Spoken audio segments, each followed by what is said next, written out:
間もなくニュースはアラバスタ王国国王コブラのマザーフレームを使いたい。もう一つある。イム星という王がいたの。ガーリング星である。ゴミをかばうやつは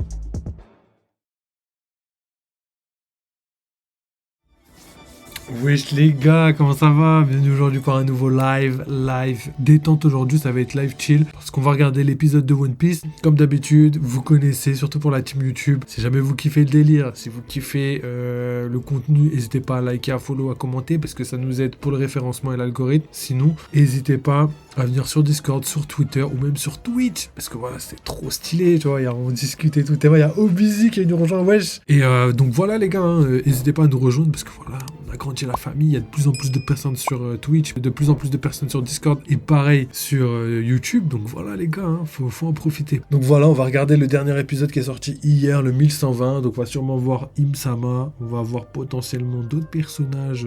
Garling, je crois, c'est la première fois qu'on voit Garling dans l'épisode, donc ça va être plutôt pas mal. Donc voilà, maintenant que ça c'est dit, on va aller regarder un petit peu l'épisode. Donc let's go les gars, c'est parti pour l'épisode 1120 de One Piece. Je vous mets la capture, je pense que oui, elle est là. Et on va regarder ça ensemble les gars, j'espère que vous êtes bien accrochés.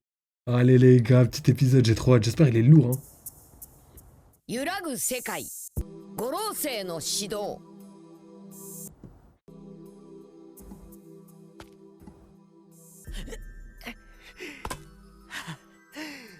まだ近くにいるはずだ。捕らえるぞ。はあ。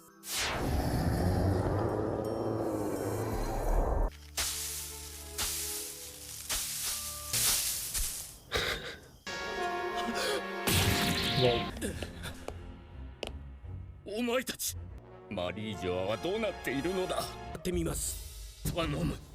了解しました。コブラ王に合わせろ。誰も通すな。コブラ様、どなたか。港の船まで護衛させていただきます。だぜ。周りにもっと注意して。ああ。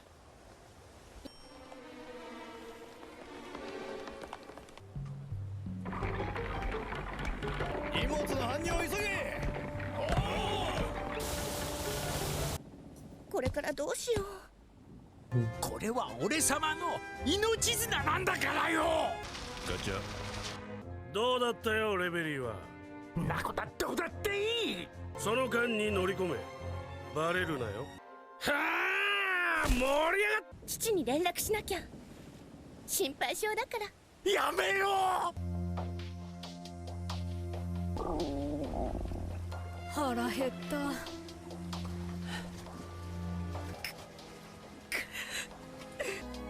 間もなくニュースはアラバスタ王国国王コブラの数奇な運命を背負った男だ。エッグヘッドの件だが。プルプルプルプルプル。はい、イム様。ベガパンクが作ったというマザーフレームを使いたい。実験結果以下でエッグヘッドへの対応を考える。ルルシア王国、随分人がいます。構わぬ。ルルシアを選んだ理由は。近い。確かに。いい見せしめにもなるかもな。もう一つある。ビビが欲しい。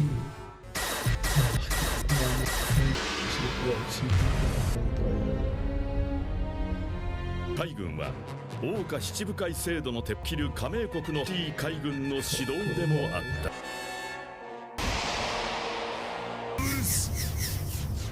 待ち構えていた国民たちによって革命への指揮を、革命軍への入隊希望者が多数いて、さあどうする。己の運命を選べ。間接通信をしたのがドラゴンさん、実際はもう入隊希望者たちと一緒に海に戦場もパニックだった。一体何が起こったんだ。覆い尽くした。生物や自然の何かじゃ説明がつかない。さっきイムって言っちゃぶるはね、800年前に最初の20人にイム星という王がいたの。不老になる能力というものが存在するけど。 Là, j'en profite pour faire une petite pause. Ivankov, il a très bien dit, se trouvait il y a 800 ans le fameux roi Imu de la famille Nerona. Donc déjà, si c'est un roi, potentiellement, c'est un homme. Donc je sais pas si c'est une révélation par rapport à son sexe. Mais par contre, toujours au niveau de la voix, depuis tout à l'heure, j'ai vraiment l'impression que c'est une femme. Mais peut-être qu'ils ont très bien bossé le sound design et du coup qu'on a l'impression que c'est une femme alors que pas du tout. Peut-être que c'est une femme qui incarne tout simplement un homme, hein, comme Luffy, comme Naruto, etc. 死なずに生きてる奴がいるって。偶然同じ名前かもしれないけど、神の末裔とふんぞり返る天竜人たちの中の最高権威の五老星がそんなもの作れるのはベガパンクしかいない。ベガパンクはそんなおからさまな人殺しの道具は。現在聖地マリージョアにてあやつが味方したせいでという土地で活躍した王者ガーリング星である。ドン・キホーテ・ミョスガルド星。ゴミをかばうやつは。 Ah ouais, le flow légendaire. Donc franchement, pas mal, pas mal. Là, on va directement bifurquer sur teaser du prochain épisode et après, on analysera vite fait, on décortiquera pardon, le reste de l'épisode. Donc c'est pas mal.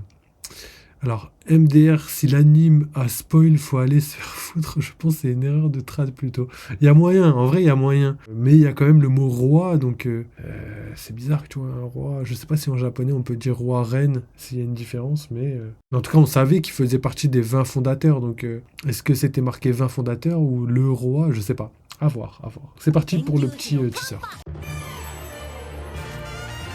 やべえやつがいっぱいいるもんな。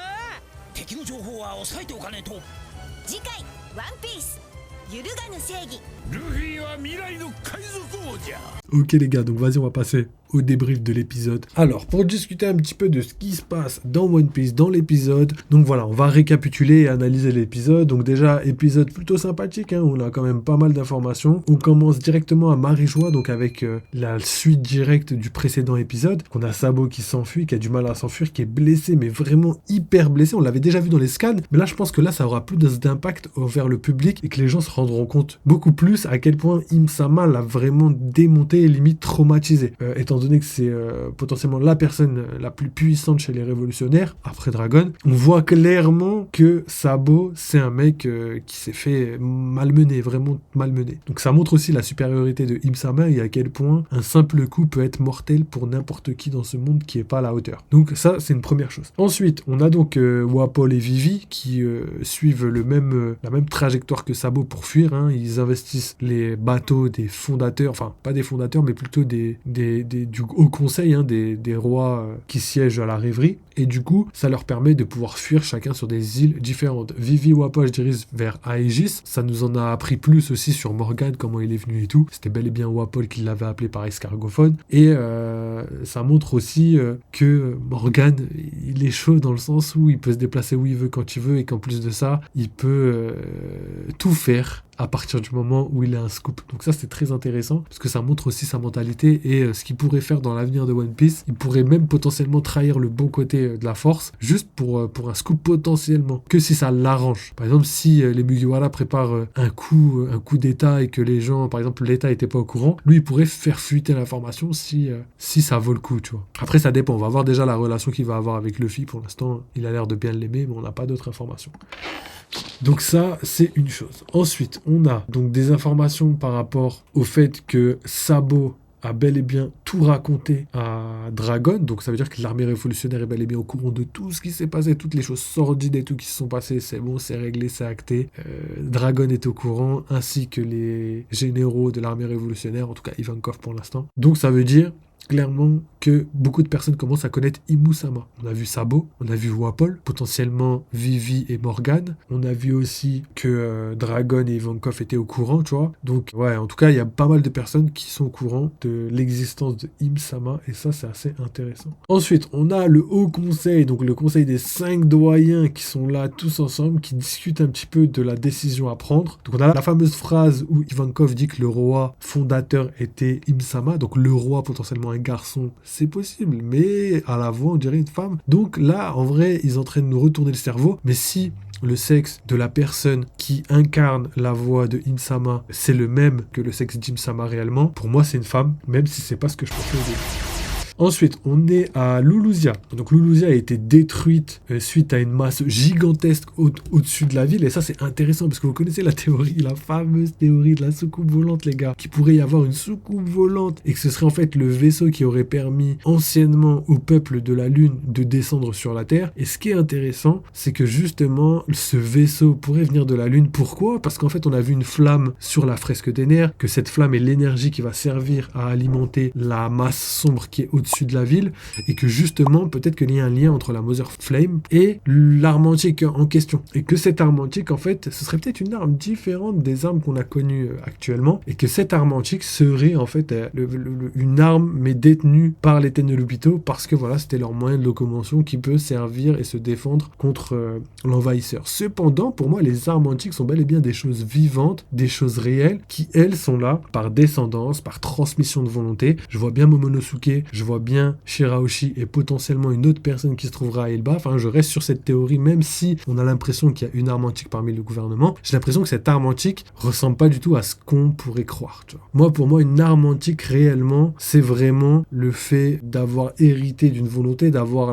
la voix de toute chose, et en même temps de pouvoir donner des ordres à des créatures gigantesques qui, elles, deviendraient à leur tour hyper puissantes et capables de détruire le monde. C'est comme ça que je vois les armes antiques qui sont du côté de Joy Boy. Après, il peut y avoir des armes antiques qui font pas partie des 3 armes antiques et qui, elles, viennent bel et bien d'Antiquité, mais qui sont utilisées de manière plus mécanique et moins personnelle, entre guillemets. Donc voilà, à voir, on verra bien pour la suite, mais c'est des choses qu'il faut prendre en compte et qu'il faut garder dans un coin de sa tête. Mais pour l'instant, officiellement, on va dire que les armes antiques sont plus l'arme qui a été utilisée par le Mother Flame, grâce au Mother Flame, potentiellement Shirahoshi, et celle qui est sous Wano, mais qui pourrait avoir un lien avec Momonosuke, étant donné le lien qu'il y a entre Momonosuke et Shirahoshi. La voix de toute chose, le fait qu'ils sont descendants d'une grande lignée. Donc voilà, ensuite, on retourne à New Kamaland, et c'est là où on a les informations, les dernières informations de Mother Flame, et la petite dernière scène qui est sympathique, que j'ai bien kiffé, c'est la première apparition de Saint Garling Figarland, qui est là, qui arrive, gros charisme, etc., etc. Il est légendaire, et il, justement, montre sa supériorité par rapport aux autres, et tue Sainte Mosgarde. Donc il a exécuté, tel un juge, la sentence, tel un bourreau et tel un juge en même temps, la sentence sur Sainte Mosgarde, donc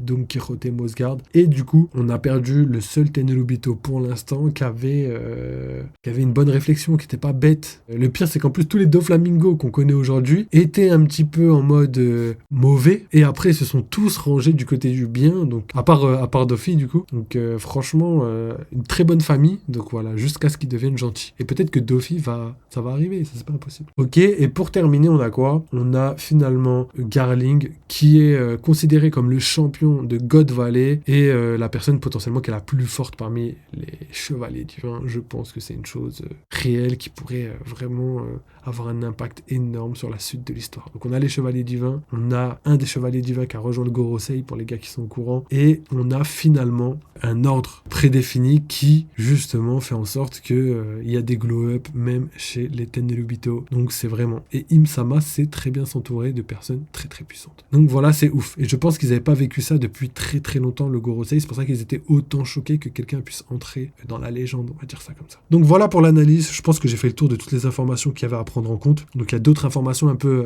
sous-côté entre guillemets, parce que au final la traduction etc fait en sorte qu'on ne sait pas vraiment si c'est ça, mais il y a des informations à confirmer par rapport à tout. Donc voilà, au niveau des théories. pour moi, le plus important dans ce chapitre se situe autour de l'arme antique et de Im-sama. Clairement, pour moi, il y a un flou autour de cette arme antique. On sait juste que c'est une masse gigantesque. On sait juste qu'elle est capable d'envoyer des rayons laser capables de détruire une île. Mais est-ce que c'est quelque chose qu'on pourrait assimiler à une arme antique lambda? Oui, évidemment oui. Pourquoi? Parce qu'en plus, elle a utilisé qu'une fraction de la puissance de Mother Flame. Donc le jour où elle aura toute la puissance de Mother Flame, elle pourra utiliser comme elle le veut ses déplacements. Et je pense que d'ailleurs, la centrale nucléaire de Mother Flame va être déplacée dans la machine, dans l'ombre qui était au-dessus de Luzia, pour avoir une énergie illimitée en temps réel. Donc ça, je pense que c'est quelque chose de très probable. Donc ça, je mets une pièce dessus. Pour moi, Mother Flame va être dans le vaisseau spatial, comme ça que je l'appelle. Et pour moi, ça pourrait vraiment être une soucoupe volante magnifique qui est là, qui arrive, c'est un ovni. Elle vient du passé, mais en même temps, c'est un truc futuriste, exactement comme ce qu'on a vu sur Egghead. Et en même temps, ça pourrait être une passerelle pour pouvoir voyager dans l'espace, etc., etc. Donc ça pourrait être trop intéressant. On sait qu'il y a par exemple les pirates de l'espace qui ont un navire capable de voyager dans l'espace. Ça pourrait être de même pour l'arme antique en question. Et je trouve la théorie plutôt séduisante. J'ai hâte de voir ce que ça pourrait donner. Et sinon, à part ça, je pense qu'on a tout dit, hein, tout simplement. Je pense qu'on a fait le tour. Hein. En tout cas, pour ma théorie, c'est la théorie de Luffy dans l'espace. Si j'ai le temps, je vous la mettrai juste là-haut. Comme ça, au moins, vous pourrez voir de quoi ça parle. Mais il y a vraiment énormément de liens entre les étoiles et les Tenryubito. Donc le fait qu'ils sont en scaphandre, le fait qu'ils ont des coupes en forme de lune, ou par exemple qu'ils ont des coupes qui ressemblent aux coupes que les Skypéens avaient. On a vu que les Skypéens étaient sur la Lune parce qu'on avait des fresques lunaires à l'époque. Donc le lien entre les Tenryubito, les Skypéens et la fresque sur la Lune est plutôt réel. On a ensuite le fait qu'ils ont leur scaphandre, je l'ai déjà dit, mais aussi qu'ils ont tous des noms de planètes, en tout cas pour le Gorosei. On avait Saturne, Jupiter, etc., etc. Maintenant, on a juste, comment il s'appelle celui qu'on vient de voir là, le Figarland Garling, qui lui est le seul qui n'a pas de nom de planète, qui vient d'intégrer le Gorosei. Donc est-ce que Oda a fait ça au dernier moment? Potentiellement. Est-ce qu'au final il n'a pas vraiment fait ça au dernier moment, mais qu'il avait prévu quelque chose et qu'au final son nom va être modifié, ou peut-être qu'il y a une signification autre? C'est pas impossible, les gars. Donc à voir ce qui pourrait se passer, mais ça a l'air pas mal. En tout cas, j'ai hâte de voir ce que Oda nous a préparé par rapport à tout ça. Donc voilà, en tout cas, pour les liens qu'il y a entre l'espace et la Terre, sachant qu'il n'y a pas que ça, il y a aussi le fait qu'il y a Stella, les satellites. Donc voilà, on connaît un petit peu le lien entre Vegapunk et l'espace. Et pareil pour le dragon qui était en hologramme, c'est une bête stellaire qui habite bel et bien dans l'espace. Donc ça veut dire que l'espace n'est pas vide dans le monde de One Piece. Il y a bel et bien de la vie, il y a bel et bien des personnes, même si on avait déjà vu les pirates de l'espace, on sait qu'il y a pas mal d'autres choses dans l'espace qui se passent. C'est marrant, mais vous avez capté. Donc voilà, je vous laisse sur ça pour ce petit live détente sur l'épisode 1120 de One Piece. C'était grave cool. N'hésitez pas à regarder toutes nos vidéos. À la fin de la vidéo, je vous mettrai quelques contenus histoire que vous puissiez avoir du contenu en plus si jamais vous voulez voir d'autres vidéos. Il y en a plein, les gars, n'hésitez pas. Et sinon, nous, on se revoit très prochainement pour la suite des lives. Pas de chapitre la semaine prochaine, mais je vous ferai une petite vidéo, réponse aux commentaires, et une petite réact aussi sur ce qui se passe un petit peu. Peut-être Ryo Sensei, je vais voir un petit peu ce qu'il dit, on fera une réact, et je pense que ça pourrait être pas mal. Donc voilà, les gars, merci encore pour tout le soutien que vous amenez, merci pour tous les follow, tous les likes que vous faites déjà, et n'hésitez pas à soutenir si jamais l'envie vous prend. Donc voilà, merci encore, vive les jeux vidéo, vive One Piece, et bonne nuit les frères.